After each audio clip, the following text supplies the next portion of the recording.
जानत हो? तू ना जानत होगा हम का जानी बताइबू तब ना जाना। एकदम लोन ना बड़ा हम लोल बानी। तब का अरे हम लोल है अगर कहीं फायदा ना उठावत है। पागल कहीं सुना का ए राजा हमरो दुख कमरिया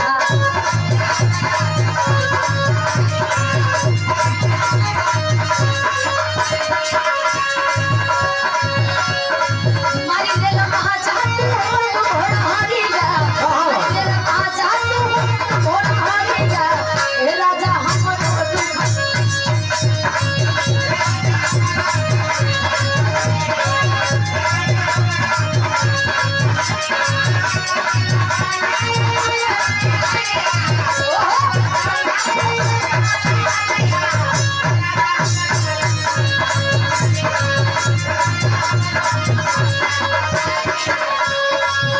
तोहर कमर दुखाता। अरे हाँ हो सुना सुनावा तोहर दवाई करे खातिर हम कहाँ गइली।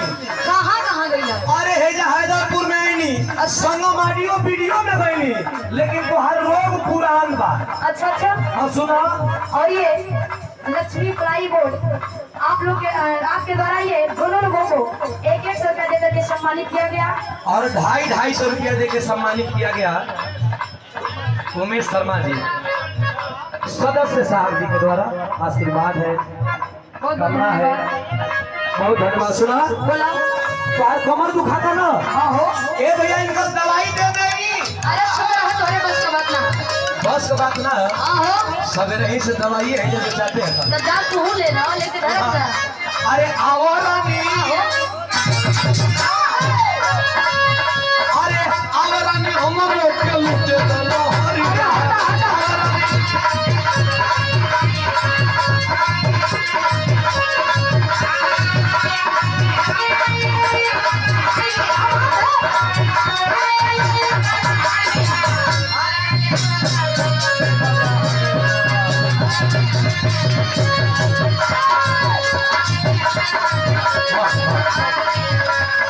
और राम सिंह सदस्य है उनके भाई हैं अनिल भैया जी की तरफ से ना दोनों लोगों को 1-100 रुपया दे के हौसला बढ़ाया गया। बहुत बहुत धन्यवाद। धन्यवाद सुना नखरा दिखावे लू और नखरा दिखावे लू और नियमन अरे हटो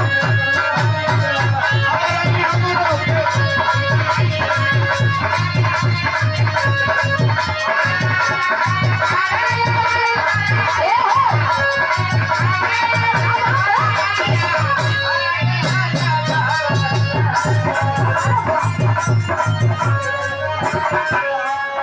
और ये दोनों जाने के पुरस्कार आइल बा हमारे घर जीवन धर्मपाल सैनिक महोदय ये का वाले जीवन मार नहीं का नहीं 50-50 सुना बोला का कोहा तारू बहुत धन्यवाद है। पाकर कमरिया उमर बाटे कहम हो ऐसा ना अरे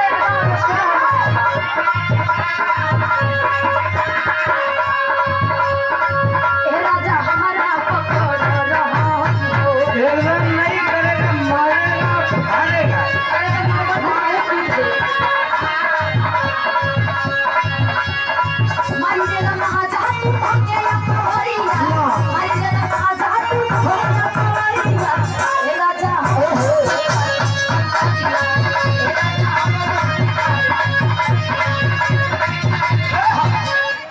हमारे बड़े भैया टीम के सदस्य हमारे घर जीवन है।